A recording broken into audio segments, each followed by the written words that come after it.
ঐতিহ্যবাহী শহীদ শাহজাহান মাঠে খেলাধুলা বন্ধ করে মেলা করার প্রতিবাদে মানববন্ধন করেছে ১৩ নং ওয়ার্ড পাঁচতলী ওয়ার্ডের এলাকাবাসী ও ছাত্র যুব সমাজ।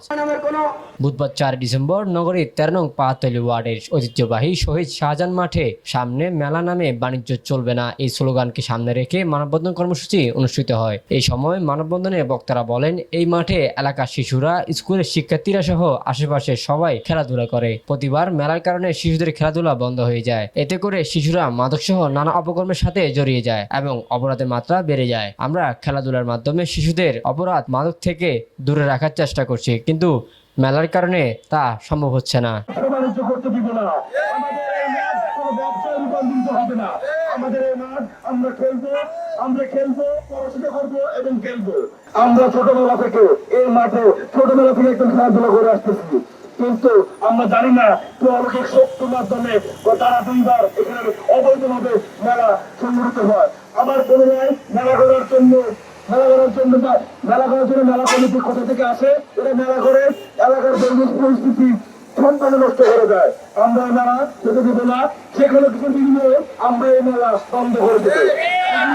আমাদের শান্তিপূর্ণ আন্দোলন, শান্তিপূর্ণ মানববন্ধন কর্মসূচি আপনাদের পর্যায়ে, আপনাদের কারো যদি না পৌঁছায়, সেই কারণে আমাদের শান্তিপূর্ণ কর্মসূচি শান্তিপূর্ণতে থাকবে না।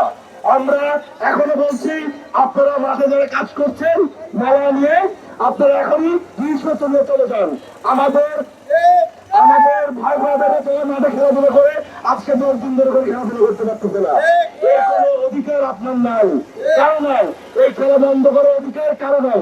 মাঠ থাকবে, আমরা খেলবো, আমরা পড়াশোনা করবো, আমরা খেলবো, আমরা পড়াশোনা করবো। এর মাধ্যমেই আমরা আমাদের মেধা বিকশিত হবে। কিন্তু কোন প্রকার অবৈধ ব্যবসা করে আপনি মাঠে ব্যবসা করবেন, সেটা কখনো ভাবতে দেবো না। আমরা আজকে এখানে মানববন্ধন কর্মসূচি আমরা পালন করবো। এরপরে আমরা 12 ঘন্টার জন্য ওদেরকে সময় করে দিব। 12 ঘন্টার ভিতরে ওরা সবকিছু ডুবিয়ে আমাদের মাঠ নষ্ট করে দেবে।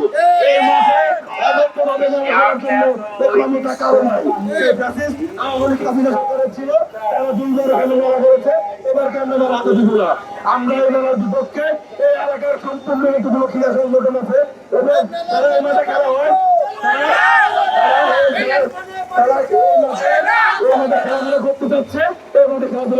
পরে মানববন্ধনটি মিছিলে পরিণত হয়ে রেলওয়ে ব্যবস্থাপকের কার্যালয়ের সামনে এসে বিক্ষোভ করে। এই সময় 12 ঘন্টার আলটিমেটাম দিয়ে বলে, যদি 12 ঘন্টার মধ্যে মেলা বন্ধ না হয় তাহলে কঠোর থেকে কঠোর আন্দোলনের ব্যবস্থা নেওয়া হবে।